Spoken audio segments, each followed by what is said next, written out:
Madame la ministre, l'augmentation des crédits du programme se constatera bien en 2020, à la fois dans les livraisons importantes, mais aussi dans le niveau très élevé des commandes.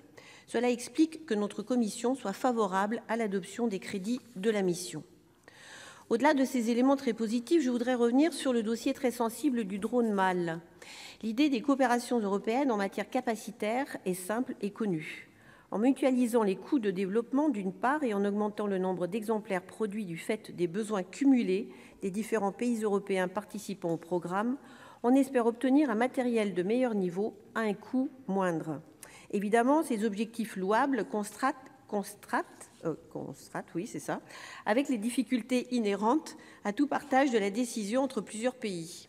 Les écueils sont de deux natures. Le risque de surspécification d'abord, où l'on définit par chercher à produire un mouton à 5 pattes. Second écueil, la logique industrielle, c'est-à-dire, pour parler crûment, l'absence de logique industrielle qui conduit d'abord, pour un pays, à réclamer la partie sur laquelle il est le moins compétent pour chercher à monter en gamme et acquérir une compétence. Et ensuite, la logique de retour géographique qui consiste à toujours réclamer pour son industrie une part au moins égale à son financement du programme. Quand on combine ces deux écueils, on rencontre les difficultés de la 400M.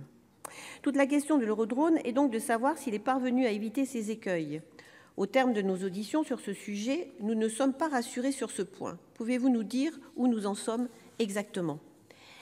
Il semble notamment qu'il y ait une difficulté majeure sur le prix, qui pourrait correspondre à un surcoût de près de 30%.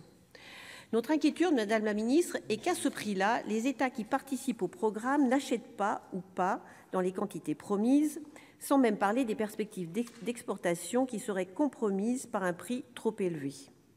La tentation pourra alors exister, même pour les pays qui ont participé à ce programme, soit d'acheter un matériel non européen, soit du moins d'acheter un vecteur sur étagère pour y greffer une charge nationale. La faisabilité d'une telle solution de repli resterait évidemment encore à expertiser. Mais la question du prix se pose aujourd'hui de façon aiguë. Il reste 15 jours aux industriels et à la DGA pour se mettre d'accord. Il faut souhaiter que ce dossier puisse évoluer de façon favorable, car rappelons que l'Eurodrone devrait être une des composantes du SCAF. C'est pourquoi nous souhaitons vous faire part de notre préoccupation et recueillir votre analyse actuelle sur ce dossier. Je vous remercie.